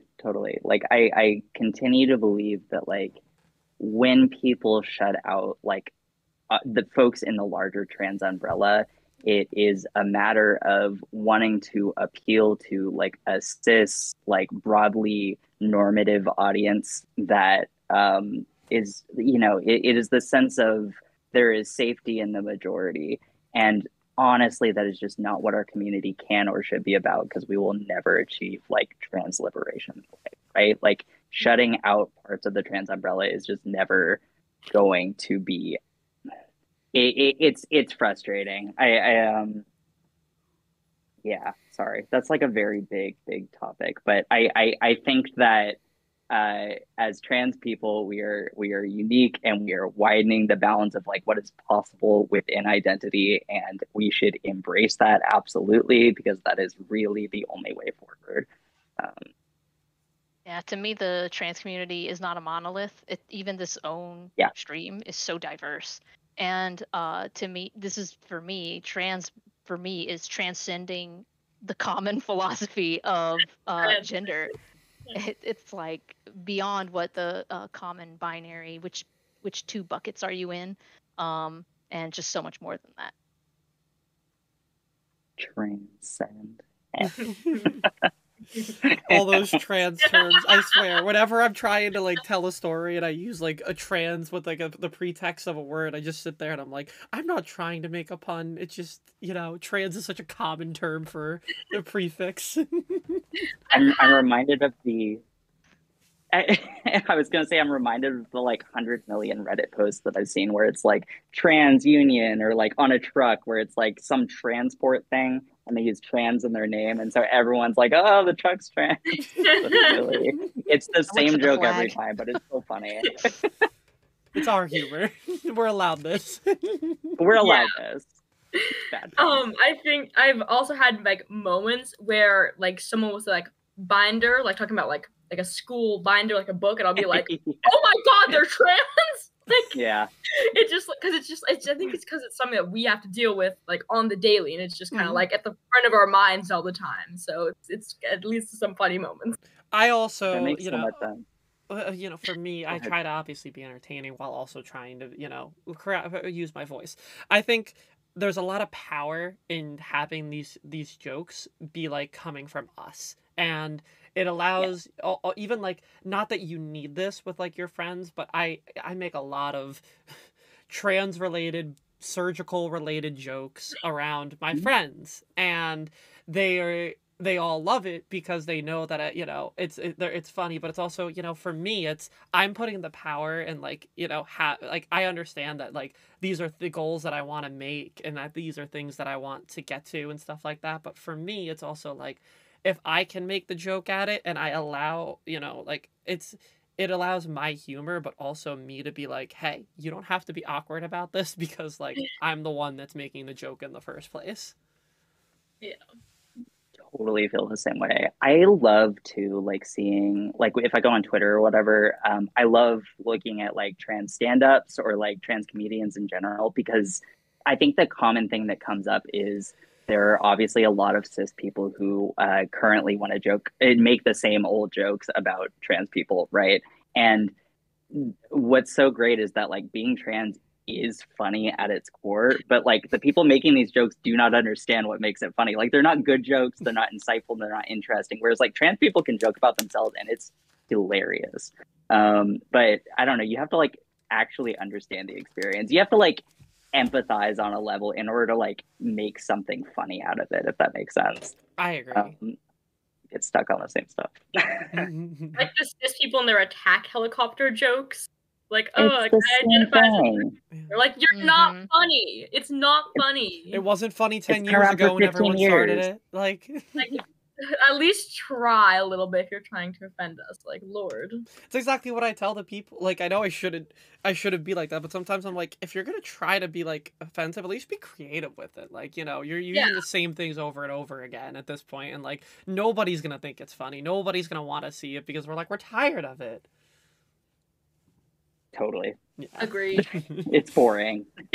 It means nothing. It literally makes like, makes us feel nothing toward it. Like yeah, it's like, what's wrong with you that you feel compelled to do this? Like, my day is not ruined. I don't understand why you're doing this. Like, go do something with your life. Go touch some grass. Touch grass. See, now that's still a joke that I'm happy exists still. Just keep telling people to touch grass, and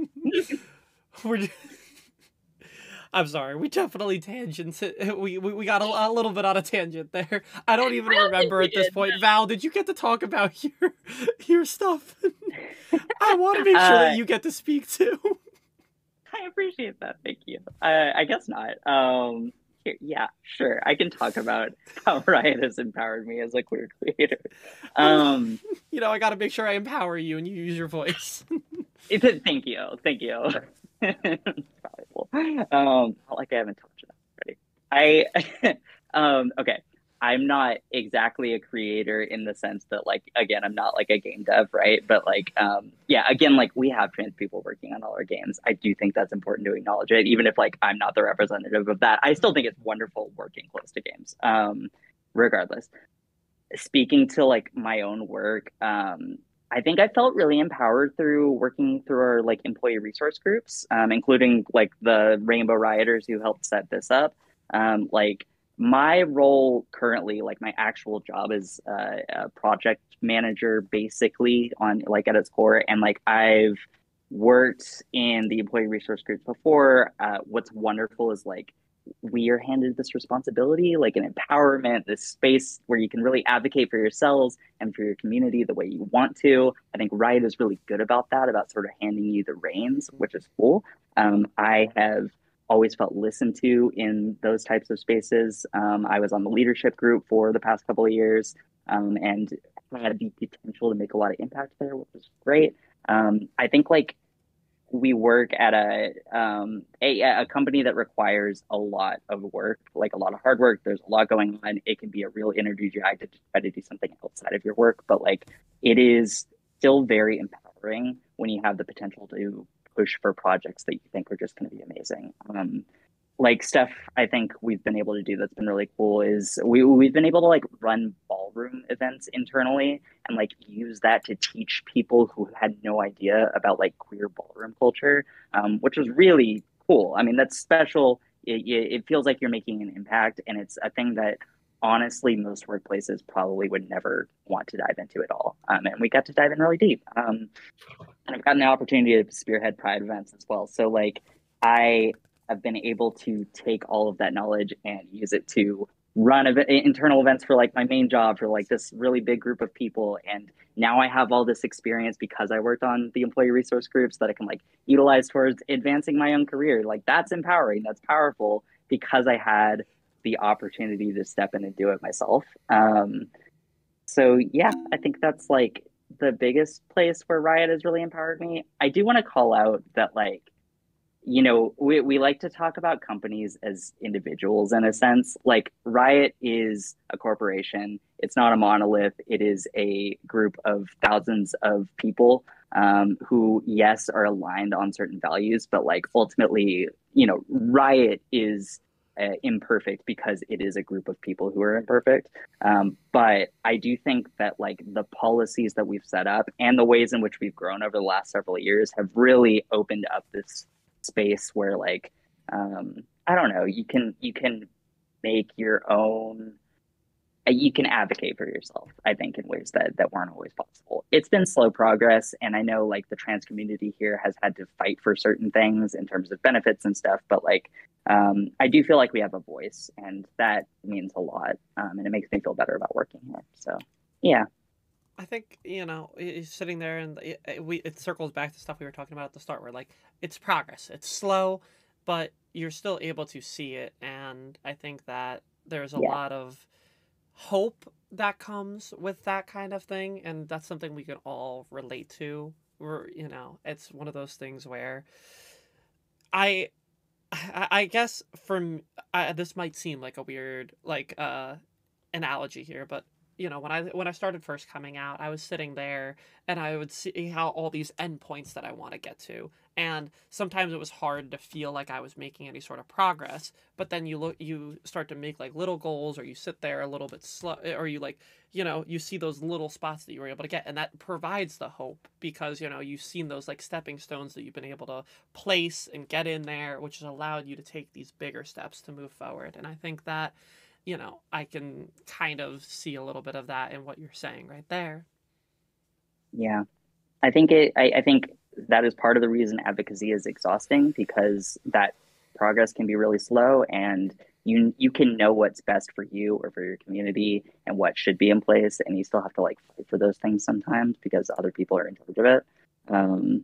But I do think that's what's valuable about like opening up the space where like you're empowered to do things for your community. That's what's helpful about events like these, where it's like, yes, I'm a trans person at Riot. Like, we are trans people in the industry, or like, you know, who have visibility, who have a face, and like that's, it's just meaningful. I agree. Glad yeah. I'm yeah. No, it's, you know, you can sit here and regardless of how big it is, there's a smile on all of our faces just listening to this conversation. And I think that it just, you know, it shows I always find joy in just like hearing from like other trans folk, just because it's you know, being able to hear these like directions that they've been able to get to, or things that's going on with them that are just exciting. And it's, you know, it just shows that, I think specifically for, you know, just Riot in general, the amount of progress that they've had. I remember, you know, again, because I've been playing League of Legends since season 1, and, you know, at this point that's a long time for that game. And I remember early on when it was like in like the Forbes top 10 best companies to like work for, and so I remember thinking just, you know, all of that, and then now I hear, you know, all your stories internally, and I think that that's just,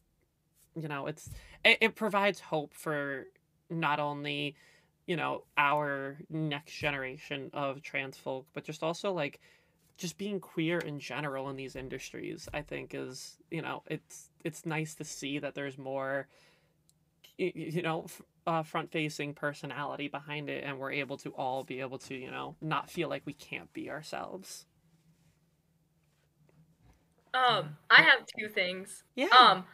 First of all, Valerie, like the wall behind you looks like my floor, and it's really messing me up, and I love it so much. Like, it looks like just like one of the wooden stained floors. I think it's like a pirate ship vibe, or like, this is Island Navigator from Legends of Runeterra, and I honestly don't know what the lore behind her is, but I think they're trying to go for like Bilgewater kind of decks. I don't know. It's cool. Yeah. Love the conference. I was definitely trying to figure out what the painting was behind you. Yeah. That's really cool. It's like, are you laying down? Yeah, Just chilling on the floor, on the hardwood floor with the painting. honestly, sometimes you just messing around, rearranging the room, the office. I'm sure we've all done that.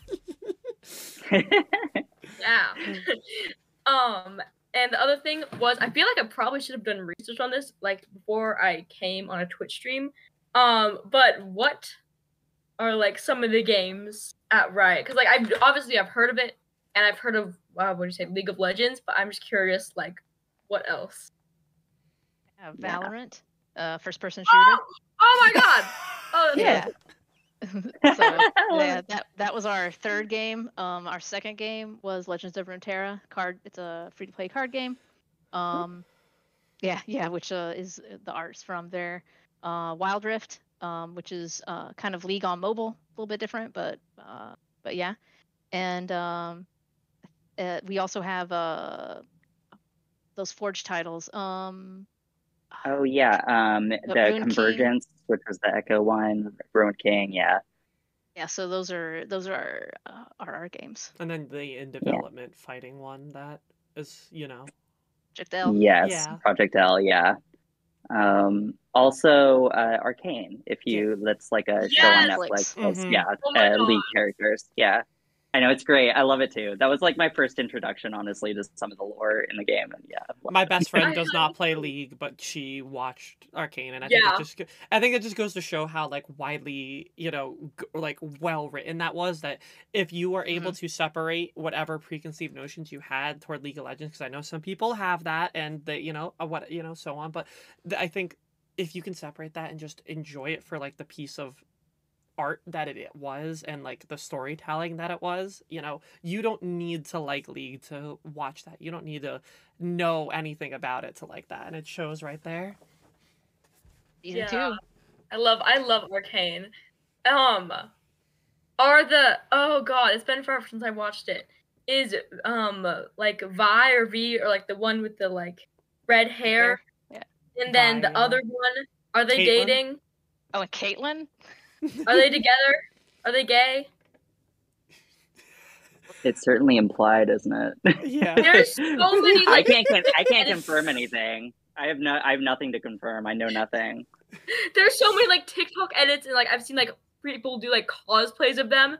And okay, anyways, I played Valorant. Was one of the like first games I played besides Minecraft, and this is kind of like, I don't know if I like should say this, but the first time I joined the voice chat, that was the first time I've been called a slur, because I joined it and the people in there just started calling me out and calling me the F slur. I think I called it like 7 times before I just decided to leave. And it was all these like 12-year-old boys. And at the time it was like off-putting to me because I had never experienced that before. And it was kind of sad because I really had liked playing Valorant, but like I kind of maybe not want to play anymore. Being really homophobic just because I had my cool gamer tag Elliot NB. But that's actually really funny. Okay, that's it. Do you know when that happened? Or do you recall when that was? was? Definitely it was during Quarantine? So it's either early 2021 or late 2020. Probably early 2021. There's been a lot of movement. There's been a lot of updates to help make that safer. Yeah, I haven't played it since, so I should probably check that again. But I do know a lot of queer folk that are big Valorant fans, so I think, and I in terms of like, from what I've been able to gather, I have a lot of women that I'm friends with that are in like the challenge, the Valorant Challenger VCT or whatever. I don't know the exact acronym there, but it's pretty much like the women's competitive side of Valorant, and I know there's like a very strong female or NB side in terms of just like player base there. So while obviously I don't work for Riot, but I will say I've heard a lot of positives in that game in general in terms of the player base as a whole. Yeah, and keep talking to us because we're listening. Like, if you see something, like, talk to us because we want to make that better, welcoming, and safe. And there are advocates like us on the inside helping to make this and drive that change. And we find those people in these teams, and they want that type of feedback. So we do. We are listening. So just want to share that. So it's definitely something that we do care about. I think I would have like freaked out if I knew that I was doing this now, like when I was playing Valorant. I don't know. It's actually really, and I didn't even think about that because I didn't. I like, as I said earlier when we were just on Discord and on stream, I like, totally forgot this was happening, and I like I would have done research and like been like, what is Riot Games again? What are these people doing? But I would have flipped out if I knew that this was happening like a year ago. Also, shout out to our music team. If you haven't heard of Riot Music, highly recommend that you go to YouTube and look up, or just any type of web search, KDA, Riot Music. There's tons of great music that come from that team, and like it's just stellar. I love the music.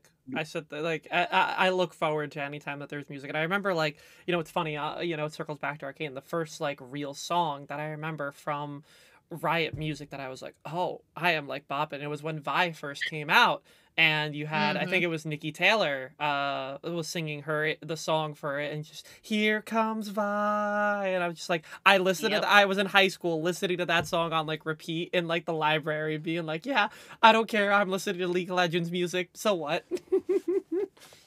League music is, I mean, Riot's music team is amazing. Like, just one up plus one that really big. Might just personally call out like KDA. Kim Petras was on one of the songs. I think she's Eve, right? And she does.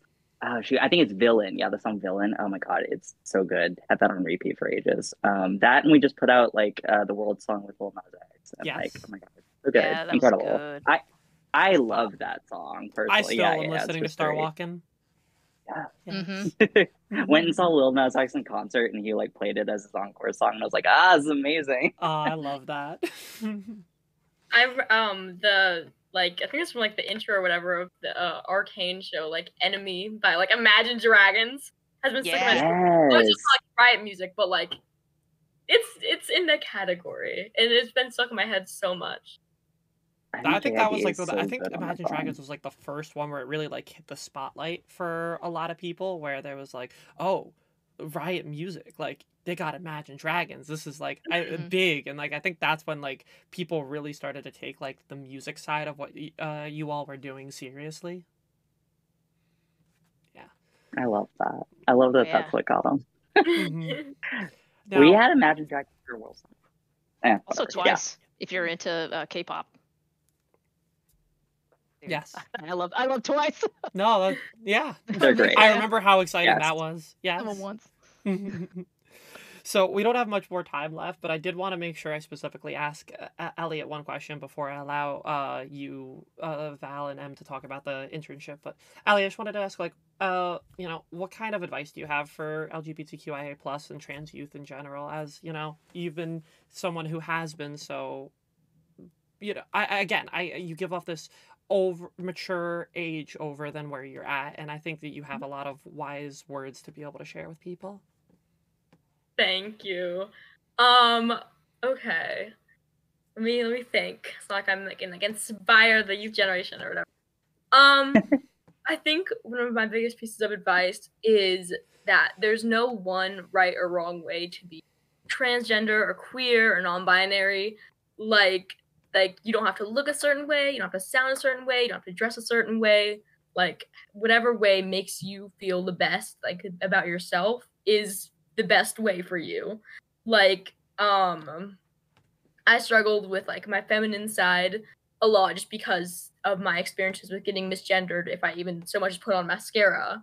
But once I like kind of tried to move past that, I just felt a lot more comfortable with myself.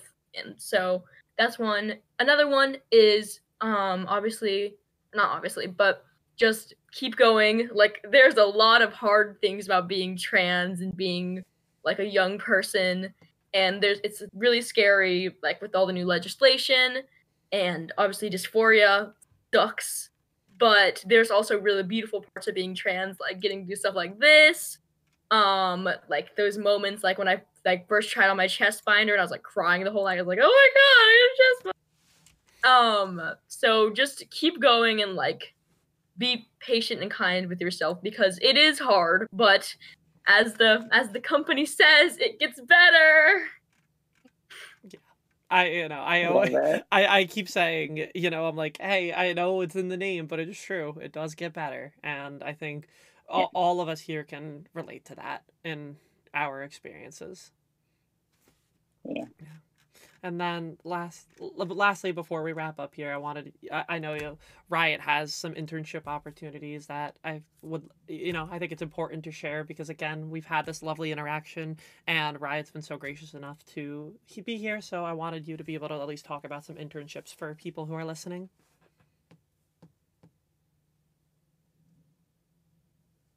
And do you have any thoughts on that? Like we have the FAQs on the internship stuff, so I could read some stuff off about that. Yeah, like we do have this.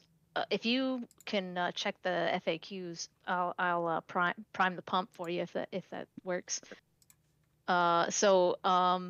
Yes, we have this program. It's something that we do on the regular. So if you've missed out once, don't worry, you got another chance. You can do it again. Definitely something we value.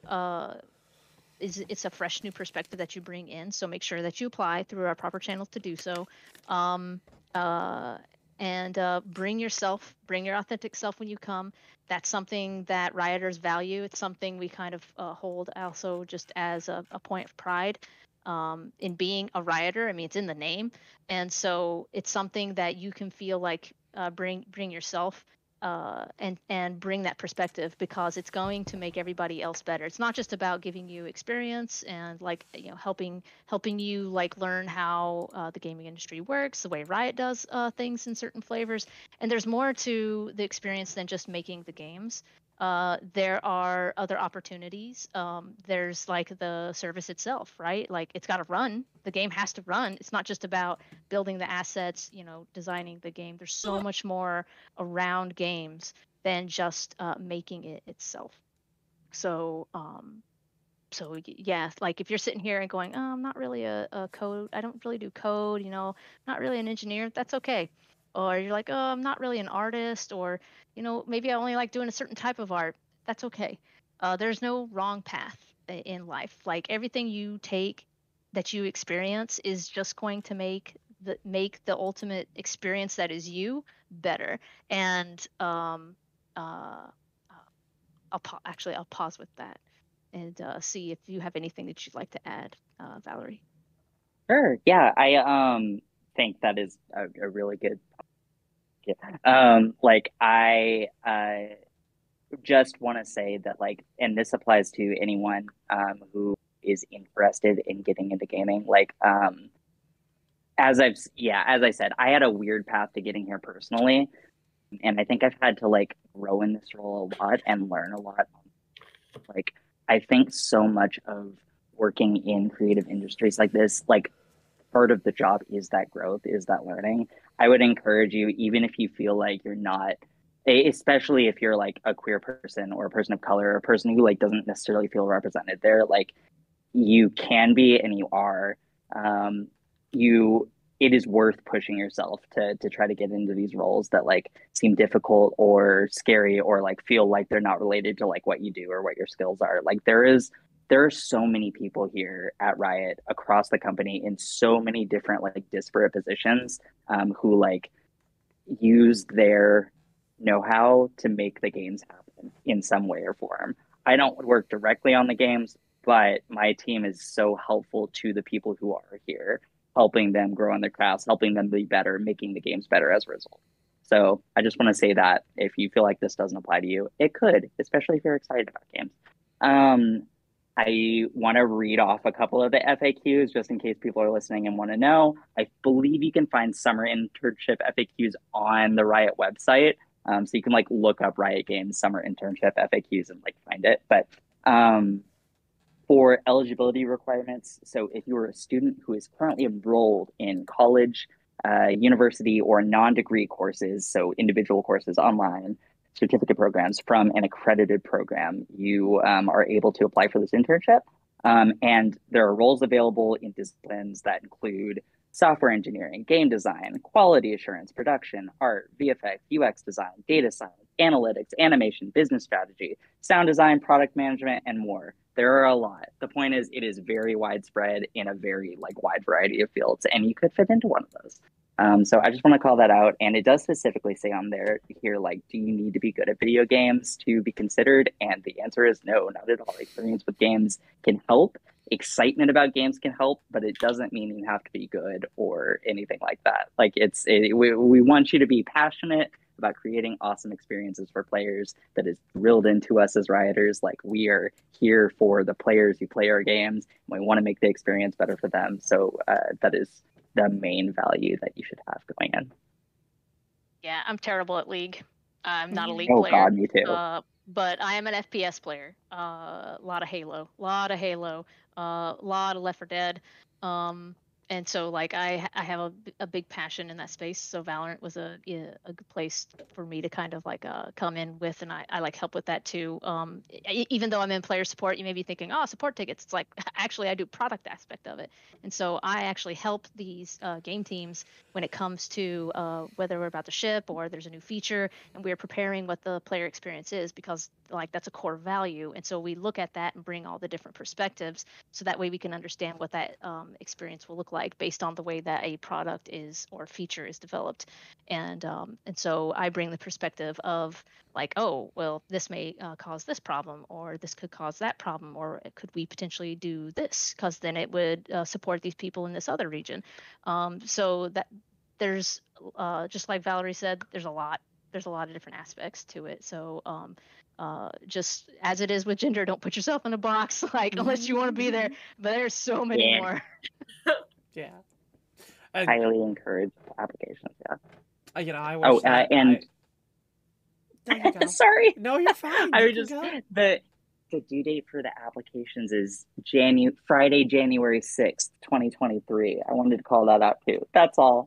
Yeah, no, that you're totally fine. Okay, I was just gonna say that I wish that I had like been put more effort when I was in college to find like internships like this, because I feel like I probably would have really liked to be able to have done something along this. And you know, I'm happy to hear that all of these, you know, programs and internships are out there right now. Also, I can teach you League, you teach me Valorant, because I am the most impatient shooter when it comes to that game, so it works out. You got to learn about that reticle bloom. Let it rest. No, I played the old school shooters back when there was no such thing as bloom or anything like that. Right. Yeah, so but I seriously, I just want to say again, a huge thank you to each of you here. Please go give yourself like a moment to talk, say something about yourselves again before we wrap up here, because I want you all to get your you know, your voice again. Anybody? I will say thank you so much for organizing the stream. You did an amazing job. This was all honestly like really fun talk. So I really enjoyed it. Thank you so much for those, and for giving me the space. I don't know what to say about myself other than I'm happy to be here. I think my Twitter handle might be up on the stream. Is that accurate? I think you gave your we only have your first name there. Okay, cool. Okay, I was gonna say, I thought I gave my Twitter handle, and I was like, I'm not sure that's gonna be the best place to find me anymore. I don't know if I have any like socials to promote or anything, but that's totally okay. I'm Valerie for Riot. It's also the content creator thing where you're like, hey, shout yourself out. So it's just, you know, out of the habit. Yes, totally. Find me on LinkedIn, whatever. Yeah. Too. LinkedIn's a good place to network and get connected. So I also recommend that. For myself, I am on Instagram, Ambitious Icarus. Remember, don't fly too high or don't fly too low. So always keep that ambition. But I love that. Yeah.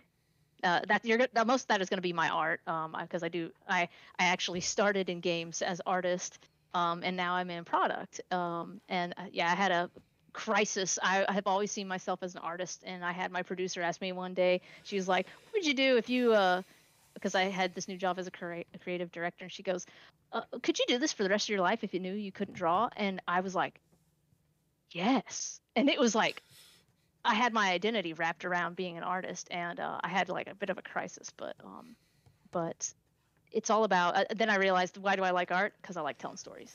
and product does that as well. So it made me do a little bit of a deeper dig and dive on myself. But yeah, so if you want to see my art, it's over there. If you like Lore Olympus, you'll see a lot of Lore Olympus fan art over there. But yeah. I love that. And Uh, lastly, yeah. I don't know. I don't have any socials to promote, but I'd just like to promote It Gets Better. It's a really great educational website for storytelling, and especially for any LGBTQ plus youth looking for representation or resources. They have a really good resource page. And if you want to know more about me, you can look at the Youth Voices page. I think they have like my bio there or whatever. So, and yeah, also thank you for inviting me. This has been really cool to meet all of y'all. I've had Thank you. an absolute delight hanging out with you all and having this conversation. I'm sure we could have kept going about this kind of stuff, Yeah.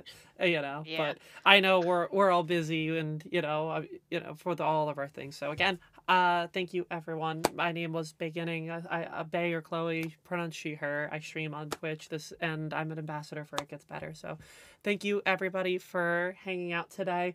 I really do appreciate it. For Sulky who's in the chat, if you want to pick It Gets Better ambassador, if you think we should raid out, or we can just end it as is. But by all means, please go again, sign up for the internship. Go read about Elliot's bio. Just make sure you listen to the trans voices that we have here, because again, this is a very emotional time for us all, but it's a very powerful time, and as each year goes by, we have more and more voice to share. So thank you so much, and with that, we'll see you next time. Take